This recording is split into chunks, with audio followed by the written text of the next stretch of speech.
Welcome back to The Dish. As always, I'm Jalen Russell, joined again by Jalen Gray, giving you the latest from the NBA this week. One of the most interesting stories coming out this week was James Harden, in an interview with The Vertical, claims that he's the best point guard and the best player in the NBA right now. We'll ignore the best player thing, but point guard-wise, is he the top point guard in the league right now? I'm going to agree His first time as a point guard. I'm going to agree with both the statements that James Harden made. I think he's both the best player and the best point guard in the league right now. I mean, he's top in assists. He's averaging 13. I think his lowest assist total was 8 so far this season. All the rest were like 12 or 15 and above. And, I mean, he's averaging 30 points and the 13 assists, as I mentioned. He's also averaging 7.6 rebounds. That's almost Russell Westbrook, getting near the triple-double range. That's great. He's also leading the league in turnovers at 5.6 a game, which That's going to happen when you have to handle the ball. His assist-to-turnover ratio is 2.3. That's awful for a point guard. Also, what does he do on defense? I don't think he's even averaging a steal per game yet. And whereas I think the best point guard by far right now. He's the offensive leader. Sorry, I think that basketball is a game where you have to play both sides of the ball. He's not just a quarterback where you can play the offensive side and then just sit out on the sidelines for the rest of it. You have made that argument consistently before. And that's why Chris Paul is the best point guard in this league right now. He's averaging 19.3 points per game, 8.4 assists, 3 steals per game, leads the league, and he leads the league in per at 34.0. That's because Chris Paul is the prototypical point guard. He's the point guard.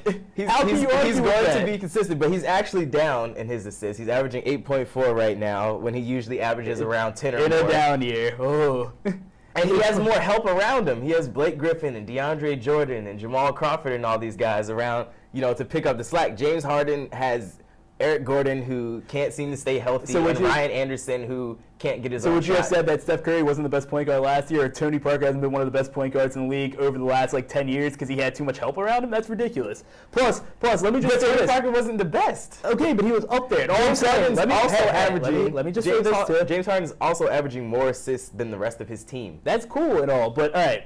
What is the point guard also known as? It's known as a floor general, right? And that's what James Harden is doing. But the general's job is to lead their team to victory, right? Even in battle or in a game in basketball, no, you're supposed to lead them to victory. Rockets' record is 5-3. Chris Paul's record is 7-1. He has a better per. He plays both sides of the ball. It's got to be Chris Paul. I'm sorry. I don't James Harden's up there, but he's not. I don't think the record has. Also, get your turnovers down. Get your turnovers down. Moving on though, two of the more interesting starts this season so far have been the Lakers and the Minnesota Timberwolves. The Lakers are off to a 5-4. Yeah, the Lakers are off to a 5-4 start. Everyone kind of expect them to be towards the bottom of the West. If the playoffs started today, they would be in the playoffs. The Timberwolves, on the other hand, everyone thought this would be their coming out year. They started off 2-5 so far. Who do you think ends up with the best record at the end of the year out of the two of them? I think it's still going to be Minnesota. There's no time to panic. I think that they're just transitioning with a new coach. I know the Lakers have a new coach though, too, but Tom Thibodeau is, mainly known as a defensive mind, and so he's building this team from the defense up. They're 16th in points allowed, where they were 23rd last year, and their starters average more, points than the Lakers, 85 as opposed to 75. And I just think they have more veteran leadership with Ricky Rubio, guys like Muhammad and Jang. They have Jordan Hill, who's Muhammad and Jang are your veterans. Been in the league for 3 years. Come on now. And also, they've had some pretty bad losses. Not like they're losing to the Spurs or the Golden State Warriors. They lost to Memphis, the Kings, the Nuggets, the Nets, and the Thunder. I'll give you the Thunder. They lost all those games by 4 points. Memphis, I'm pretty sure, is sub 500 right now, so you can't even say 4 out of the 5 losses were for 4 points or less. Still losses. And also, you said their starting lineup scoring better than LA's starting lineup.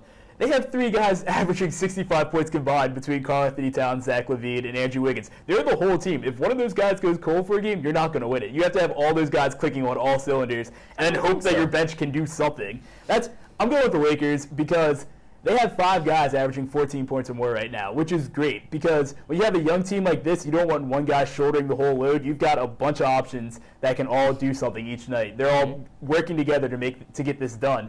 Also, Luol Deng and Brandon Ingram aren't 2 of those guys that are in that 14 points or more category. So if you get either of those guys going on top of it, you have 6 or 7 guys. You've got a really good starting, or not a really good. You've got a decent starting lineup.